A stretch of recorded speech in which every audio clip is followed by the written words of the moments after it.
Vous allez jamais me croire. La vidéo là que je suis en train de tourner, je l'ai déjà tournée une fois, entière. Sauf que j'avais filmé en format réseaux sociaux, enfin Insta, TikTok et tout, par habitude. Du coup là, je recommence. Sauf que là, je viens de recommencer. Et j'ai encore fait la moitié de la vidéo, je m'en suis rendu compte à la moitié, encore en format portrait. Donc là, on est sur la 3e fois. Le format est bon. C'est une catastrophe. Donc voilà, on peut commencer la vidéo, c'est dans le bon format. Aujourd'hui, je fais une petite vidéo pour vous parler un petit peu d'auto-entrepreneuriat, comment je me suis lancée. Enfin, je vais répondre aux questions en gros qu'on me pose le plus souvent quand on apprend que je suis aquarelliste événementielle. Et pour ceux qui me suivent déjà, désolée, je sais que ça fait 1000 ans que j'ai pas posté de vidéo, j'ai pas eu le temps, il s'est passé trop de choses dans mon quotidien. Et pour ceux qui me connaissent pas, du coup, enchantée, moi c'est Luna. Et du coup, ce que je fais dans la vie, je suis aquarelliste Je sais pas parler. Je suis aquarelliste événementielle, c'est-à-dire que je me déplace sur les événements pour peindre à l'aquarelle le portrait des invités et eux ils repartent avec, ça fait un cadeau. Soit ça, soit sur les mariages, je peins des grandes aquarelles comme on voit sur les réseaux sociaux où il y a les mariés, le lieu derrière, enfin voilà, un moment du mariage. Et c'est mon métier et c'est pour ça que je vous fais cette vidéo pour répondre aux questions et vous donner, si jamais vous voulez vous lancer aussi dans une activité d'auto-entrepreneuriat, vous donner les conseils que j'ai. Je vous ai mis, désolée pour le cadrage, je vous ai mis sur mon canapé parce que je voulais moi me mettre sur le canapé, mais la fenêtre derrière elle était beaucoup trop lumineuse, donc on voyait rien. Donc c'est vous sur le canapé et moi je suis par terre, avec la télé derrière. Bref, on peut commencer pour de vrai. La première question c'est, j'arrête de vous bouger comme ça, il est quelle heure ? 13h58, je dois aller quelque part. C'est est-ce que j'ai fait une école d'art pour Est-ce que j'ai fait une école d'art pour commercialiser mon art et quelle étude j'ai suivie? Alors, premier point, non, du coup, j'ai pas du tout fait d'école d'art. Moi, mon parcours, j'ai fait un bac ES. Et quand je me dis ça, je me rends compte que c'est déjà plus un bac ES. J'ai que 26 ans, enfin pour certains, c'est peut-être vieux. Mais j'ai fait un bac ES. Et après le bac ES, du coup, j'ai fait une licence de gestion, enfin un double licence à Montpellier. C'était double licence juste parce que j'avais la moitié de mes cours en anglais et du coup, c'était un double diplôme, mais en soi, voilà.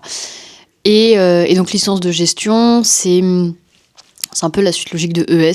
Ça reste un peu dans la même idée, c'est quelque chose de très général. J'avais poils de chat sur mon canapé, où on a plein de matières. On avait quoi ? Finance, management, marketing, comptabilité, économie, bref, c'est très large.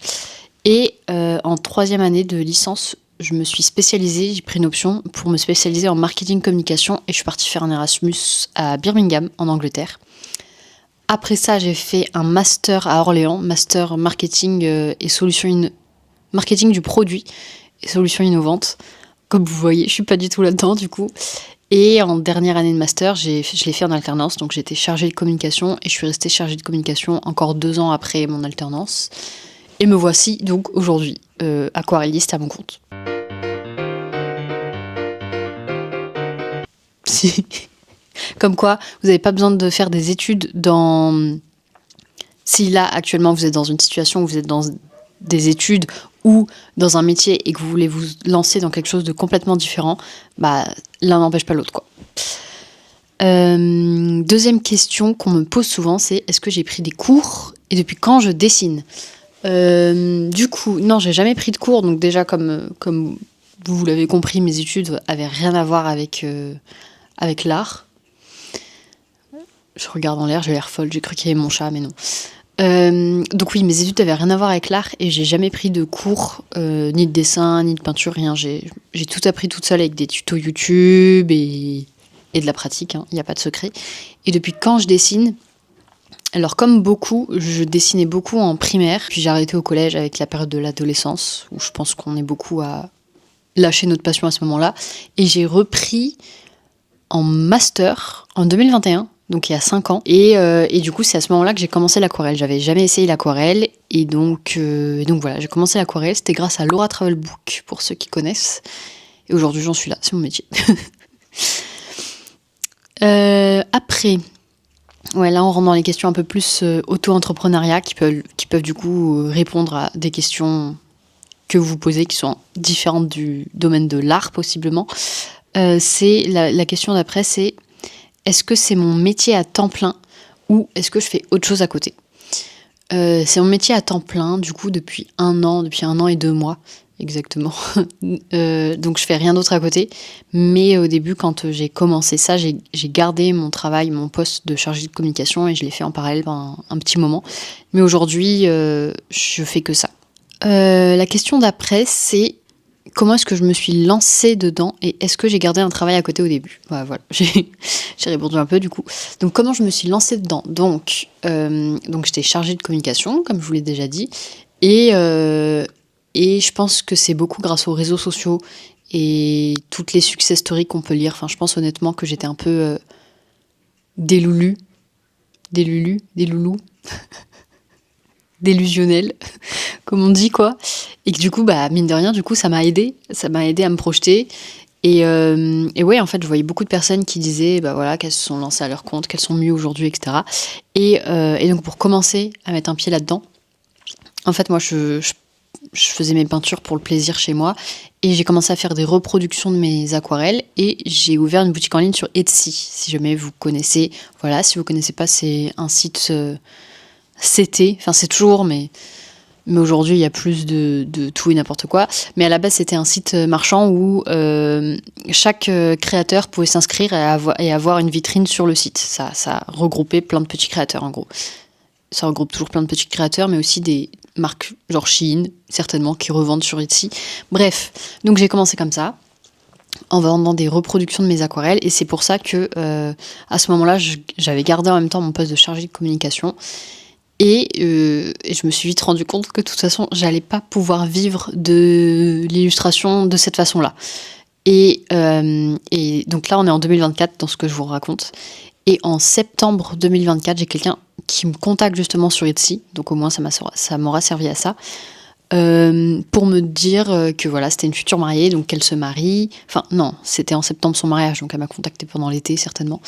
Mais voilà, qu'elle se marie en septembre, qu'elle voudrait une aquarelliste sur son mariage, qu'elle a beaucoup aimé mon style et que du coup, elle me demandait si j'étais d'accord en gros pour venir peindre à son mariage le portrait de ses invités pour qu'ils puissent repartir avec. Enfin, ce que je fais aujourd'hui. Et sur le coup, quand j'ai reçu le message, j'ai un petit peu paniqué, ça m'a un peu paniqué, parce qu'il faut savoir que je suis quelqu'un, à la base en tout cas, de très timide. Les interactions sociales, ça me demande beaucoup d'énergie et je suis un peu mal à l'aise. Enfin, si j'ai un échange avec quelqu'un, je vais toujours avoir dans ma tête, je pense qu'on doit être beaucoup dans ce cas, la personne me parle en face et je vais être en train de me dire mince, qu'est-ce que je peux répondre à ça, pas ça parce qu'elle va croire que je suis débile, pas ça parce que ça sert à rien de dire ça, pas ça, et du coup en fait voilà. Donc bref, donc quand j'ai reçu ce message, tout ça pour dire que j'ai vraiment paniqué, que je me suis dit que je serais jamais capable de faire ça. En plus à ce moment-là, j'avais jamais peint d'humain de ma vie, enfin j'étais très très nulle, donc j'en faisais jamais. Et j'ai fini par me dire que c'était la vie qui mettait cette opportunité sur mon chemin et que j'aurais été bête de pas la saisir parce que je cherchais à vivre de l'illustration et là il y avait une nouvelle opportunité. Donc j'ai accepté. Je me suis entraînée pendant des heures et des heures et des heures et des jours à peindre du coup des humains pour pouvoir les peindre suffisamment vite le jour J sur place. Et sur place, du coup, ça s'est très bien déroulé et je me suis sentie super bien. Enfin, je me suis sentie là où je devais être. Vraiment, j'étais dans une bulle et j'ai eu la sensation d'être que c'était ça que je devais faire en fait. Et je vous dis ça parce que tout au long de ma vie professionnelle, on va dire, entre les stages, l'alternance, mon boulot, j'étais en CDI, du coup, quand j'étais chargée de communication, il y avait toujours quelque chose... Oh, j'ai des poils de chat qui volent dans l'appartement, qui se collent sur mon gloss. J'avais toujours quelque chose qui me manquait, ou quelque chose... Au début, j'étais toujours à fond, je m'ennuyais pas du tout, et au bout d'un moment, je commençais à m'ennuyer, et à chaque fois, je me disais... et c'était, dans tous les cas, la même chose, et je me disais... Est-ce que j'ai pas encore trouvé exactement ce que je veux faire et ce que je dois faire, ou est-ce que je suis juste une grosse flemmarde et du coup c'est problématique parce que peu importe ce que je fais, ça se passera comme ça. Donc quand j'étais sur ce mariage, j'ai été très rassurée de voir que je me sentais super bien. Donc j'ai commencé comme ça, Après ce mariage, j'ai commencé du coup à communiquer sur cette offre-là, sur les réseaux sociaux, et au fur et à mesure, il y a des gens qui me contactaient, j'avais mon année qui se remplissait, et c'est comme ça que j'ai décidé de lâcher mon CDI, parce que ça commençait à me prendre trop de temps de faire les deux côte à côte, et je me suis dit, bah tu sais quoi, je suis jeune, j'ai pas de prêt, j'ai pas d'enfant, s'il y a un moment où il faut tester quelque chose, c'est là. Donc j'ai lâché mon boulot, je me suis lancée à temps plein là-dedans, et ça marche très bien. Donc, meilleure décision. Donc voilà comment je me suis lancée dedans. Et du coup, oui, j'ai gardé un travail à côté au début. Comme je vous disais, j'ai commencé en 2024 la boutique Etsy. J'ai fait le premier mariage en septembre 2024. J'ai démissionné en octobre 2024. Ce qui m'a fait... j'ai terminé en janvier 2025 avec le préavis de départ. Et voilà. Et du coup, depuis janvier 2025, je fais que ça et ça marche très bien. Et j'en suis ravie.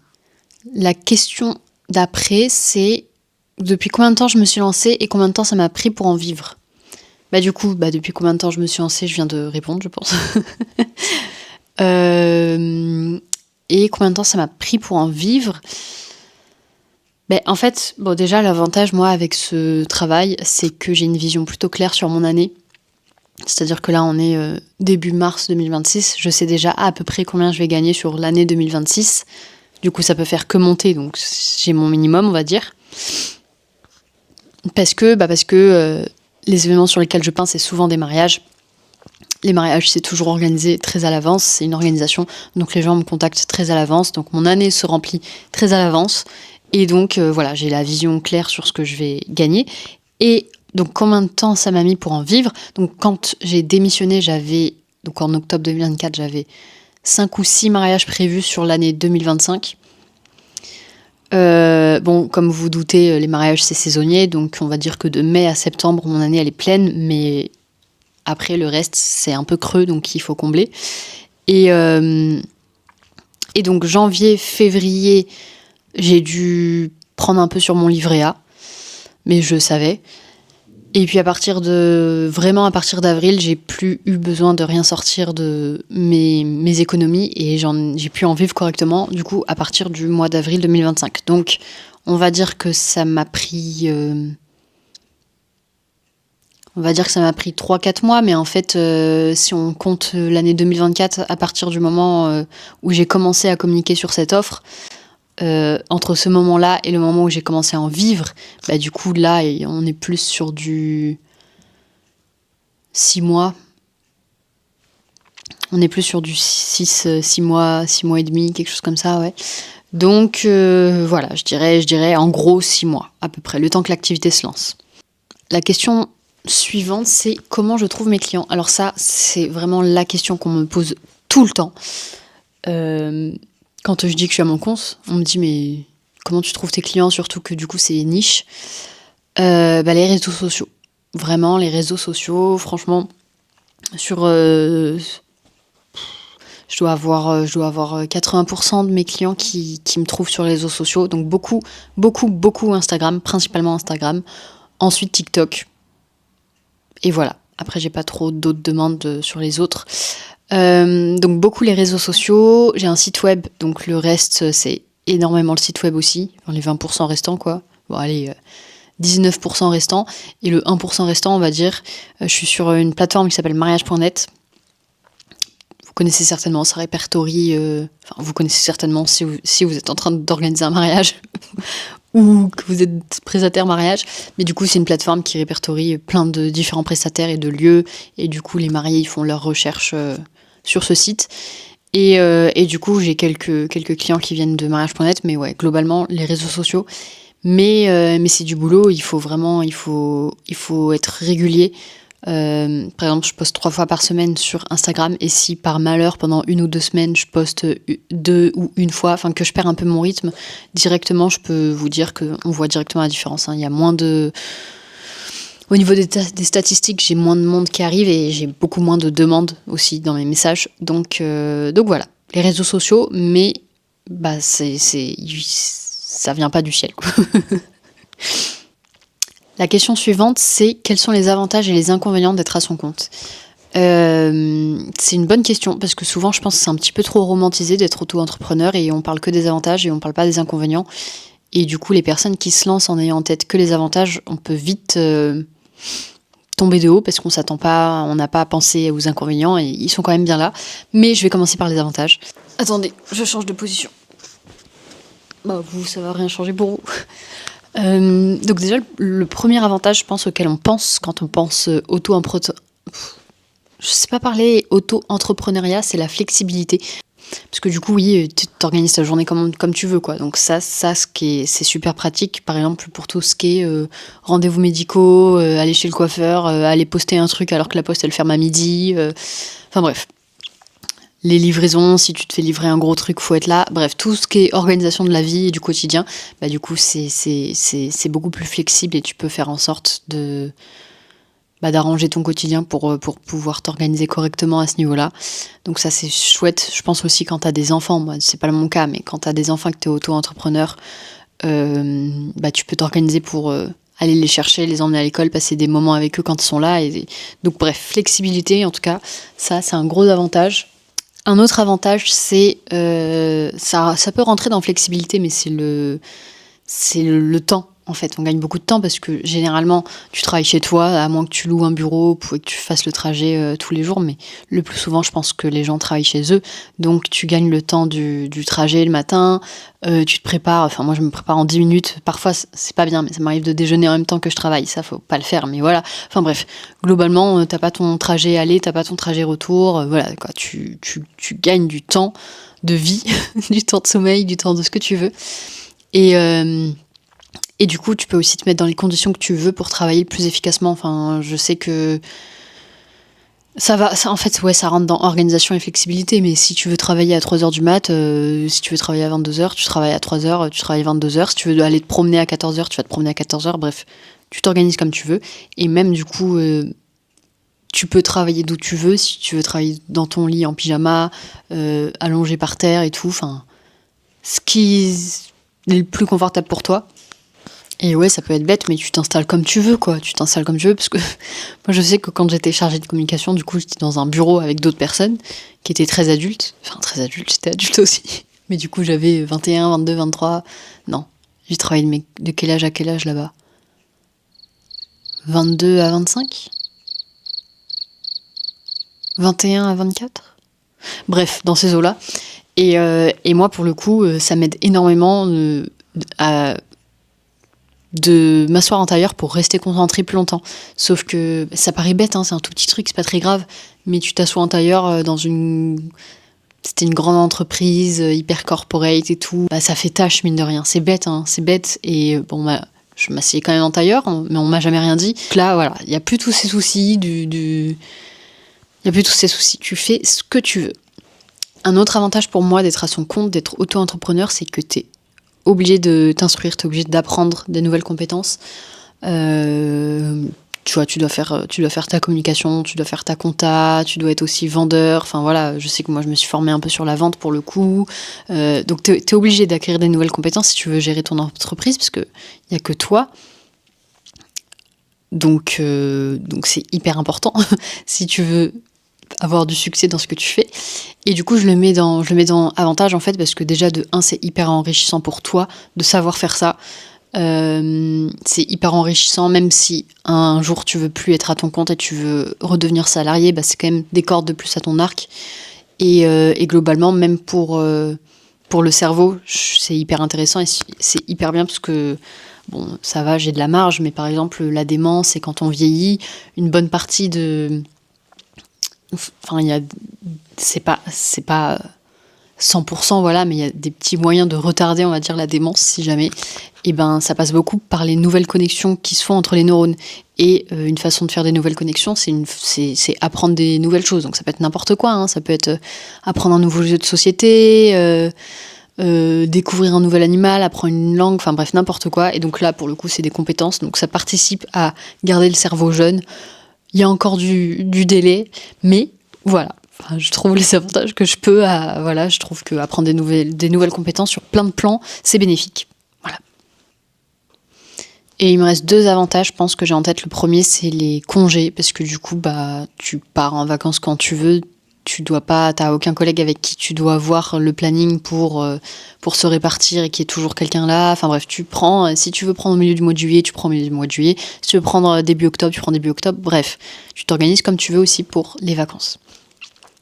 Et le dernier avantage, qui est un gros avantage, enfin après ça c'est mon expérience personnelle, autant il y a des gens, ils l'ont pas du tout vécu comme ça leur a pas fait ça, etc. Mais là je vous parle de moi. Un avantage, c'est que ça m'a permis énormément d'être à mon compte, de sortir de ma coquille. Parce que, comme je vous disais, socialement, bon, j'étais pas hyper douée dans les échanges. J'étais très timide, ma batterie sociale, elle se vide très vite et tout. Bon, ça, c'est toujours le cas. Mais, vu que c'est moi qui dois vendre, c'est mon entreprise, si je travaille pas, je mange pas, faut se bouger. Et du coup, ça m'a vraiment forcé à sortir de ma coquille. Je suis un petit peu plus à l'aise dans les discussions, je suis un peu plus ouverte, je suis un peu plus spontanée. Je trouve que je suis plus en phase avec moi-même aussi, avec ce que j'aime dans la vie. Enfin, je veux dire, il y a plein de choses que j'ose faire maintenant, que j'osais pas faire. Des petits trucs débiles, des petits trucs pas presque insignifiants pour certains, mais par exemple, là j'ai un maquillage très classique, mais parfois je fais un trait bleu ici je fais une petite étoile et tout, donc c'est rien. Mais moi, je me sens plus connectée avec moi-même quand je fais des petits trucs comme ça sur mon visage. Et avant, j'osais pas parce que je me disais, les gens ils regardent quand on sort un petit peu différemment de d'habitude, mais ils s'en foutent en vrai. Et bref, donc même globalement, au-delà du travail, sur plein d'autres facettes de ma vie, je me rapproche de moi. Je sais pas comment dire. Genre, je me comprends mieux. J'arrive mieux à savoir ce que j'aime, ce dont j'ai besoin. Et c'est grâce au fait que je sois à mon compte, parce que du coup, ça te force. Voilà quoi, je pense qu'il faut se connaître pour être à son compte. Donc ça t'aide. Voilà. C'est pas un avantage c'est pas un avantage universel, je pense, mais voilà. Après, pour ce qui est des inconvénients, c'est important aussi d'en parler parce qu'il y en a quand même. Le premier inconvénient, je pense que c'est lié au stress. Comme je vous disais, moi je l'ai pas énormément parce que du coup j'ai une vision plutôt claire sur mon année et je vois à peu près combien je vais gagner. Mais je sais qu'il y a plein d'autres secteurs, il y a plein d'autres marchés, plein d'autres métiers où les gens ils ont pas cette vision sur l'année de combien ils vont gagner, et du coup c'est super stressant parce que tu te dis en fait, si ce mois-ci tu fais pas ton salaire, je sais pas, tu manges des pâtes, tu te démerdes pour payer ton crédit si t'en as un, ton loyer, etc., payer tes charges. Tout le monde a des charges. Donc il y a ce truc d'instabilité, tu sais jamais, en fait, tu sais pas. Et même si tu travailles et que tu fais tout ce qu'il faut, je sais pas moi, on va prendre le mois de février. Tu fais tout ce qu'il faut au mois de février, tu communiques correctement sur les réseaux, t'as ton suivi client, tu t'accordes du temps à tes prospects, t'échanges, tu te rends visible, tu fais des salons, tu fais tout ce qu'il faut. Parfois, même en faisant tout ce qu'il faut, tu vas pas encaisser grand chose parce que juste c'est la conjecture, c'est le marché qui est comme ça, tu peux pas prévoir, et du coup c'est pas non plus toujours de ta faute même si tu fais tout ce qu'il faut. Voilà. Donc ouais, c'est un inconvénient quoi. Il faut pouvoir gérer correctement ses finances et il faut avoir un peu de trésorerie pour les mois comme ça. Mais donc voilà. Premier inconvénient. Deuxième inconvénient, ce que je mettrais, c'est justement le fait que tu puisses travailler tout le temps de chez toi. Donc c'est un avantage et c'est un inconvénient à la fin. C'est un peu à double tranchant parce que le lien social, en fait, du coup, t'as pas de collègues, t'as que toi. Et du coup, t'es moins amené à échanger avec les gens, tu vois moins de gens. Et mine de rien, même pour les gens... Enfin, moi, je me considère pas comme une personne très sociable, encore moins avant. Et pourtant, il y a des moments où... Enfin, il y a des semaines où je sors pas de chez moi pendant plusieurs jours parce que j'ai du travail et que j'ai pas besoin de sortir, les courses sont faites, etc., etc. J'ai pas besoin de sortir et du coup, je le ressens, je deviens complètement folle à la fin et j'ai besoin de voir des gens, des humains. Donc, je pense que même pour les gens pas sociables, de toute façon, on est des animaux grégaires, quoi. Donc voilà, ça c'est hyper important, le lien social. Rapidement, tu peux être un petit peu isolé malgré toi, sans t'en rendre compte. Mais voilà, comme je vous disais, moi je sais que il faut que je sorte tous les jours et pourtant j'arrive pas à sortir tous les jours. Parce qu'en plus après ça fait une boucle. Même si tu sais que t'en as besoin, moins tu fais, moins t'as envie de faire et plus tout te paraît dur. Donc par exemple, je sais pas moi, là on est mercredi, je suis pas sortie dimanche, lundi, mardi. Je vais sortir aujourd'hui, mais voilà. Et ben je sens que je commence à devenir folle et que mon moral, du coup j'ai le moral dans les chaussettes parce que j'ai pas d'interaction, je suis toute seule comme ça. Et du coup, j'ai la flemme de sortir alors que je sais qu'il faut que je sorte, ça me paraît trop gros. Donc voilà, il y a tout ce truc de on est très vite isolé. Donc faire vachement attention, il faut vraiment se forcer à sortir. Ah si, j'ai un troisième inconvénient parce que je suis en plein dedans, enfin j'étais en plein dedans. C'est l'instabilité du métier par rapport aux instances, par exemple les banques, les agences immobilières, etc. Là, nous, on est dans une situation, parce que je vis avec mon copain, donc je vois mon copain quand même, mais je suis pas toute seule, mais voilà. Mais on est dans une situation où le propriétaire vend son appartement, et du coup, il faut qu'on trouve autre chose, sauf que mon copain était en alternance, donc il a terminé tout pile la semaine où le propriétaire nous a annoncé la vente de l'appartement. Et moi, je suis à mon compte que depuis 1 an, et du coup, on a déjà été refusé sur plein d'appartements, parce que du coup, bon, ça aide pas effectivement que mon copain il est fini tout pile à ce moment-là. Mais si par exemple vous vivez seul ou vous êtes deux auto-entrepreneurs, si tu as moins de 2 ans d'ancienneté dans ton métier, les agences, elles sont pas assurées, donc elles te prennent pas. Tu vas recevoir des noms directement. Et même si tu as plus, il faut quand même que tu aies une activité stable pour rassurer les agences, les banques, si tu veux faire un prêt, etc.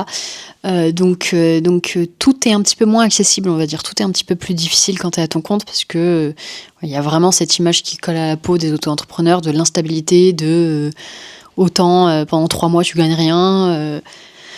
Donc voilà, c'est aussi à prendre en compte s'il y a des projets d'achat ou quoi. Il faut au moins 2-3 ans d'ancienneté, quoi. Voilà. Et je pense que j'ai fait le tour des plus gros inconvénients. C'est pas mal déjà, je trouve, parce que c'est des inconvénients importants sur tout ce qui est santé mentale avec l'isolement. Mais ouais, non, j'ai fait le tour. Du coup, prochaine question, il nous reste 2 questions. Comment est-ce que je gère mon temps et ma façon de travailler ? Alors, comment est-ce que je gère mon temps ? Donc moi, je fais partie des personnes qui sont beaucoup plus efficaces et productives le matin. Donc j'organise mon temps un petit peu autour de ma matinée. C'est-à-dire que le matin, je fais tout ce qui me demande vraiment de la concentration. Je fais... parce que, oui, c'est vrai, je ne l'ai pas dit, je fais aussi les faire-part à l'aquarelle. Quand je fais pas de live painting. Donc, par exemple, tout ce qui est faire-part, quand il faut faire la peinture ou faire la mise en page, enfin des choses où j'ai vraiment besoin d'être concentrée. Je fais en sorte de le faire le matin. Après ça, en fin de matinée, je traite tout ce qui est mail, tout ce qui est envoi de devis, tout ce qui est échange avec les futurs mariés, etc. Parce que pareil, il faut que je sois quand même concentrée. Et après l'après-midi, alors honnêtement, moi j'ai jusqu'à 15h30, 16h de capacité. Et après ces horaires-là, je fais des erreurs dans mes mails, mon cerveau, il ne sert plus à rien. C'est vraiment une grosse compote et il chauffe quand je réfléchis. Donc, du coup, à partir de 15h, donc je fais ça jusqu'à 15h, on va dire matinée, je fais vraiment le plus gros, je fais vraiment tout ce qui est peinture quand j'en ai à faire. Et puis après, mise en page, devis, mail et tout. Création de contenu, je filme en fait le lundi aussi.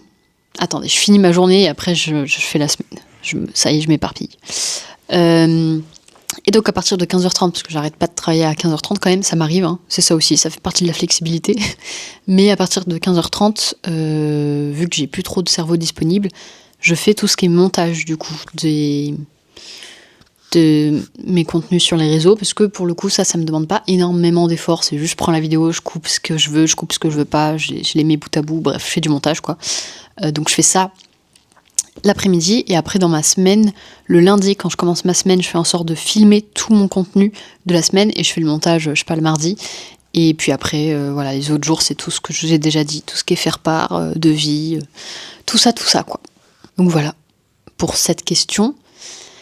Et après, la dernière question, gros morceau, c'est mon parcours, mes erreurs et mes motivations. Alors mon parcours, je pense que du coup je l'ai déjà quand même bien détaillé avec les autres questions.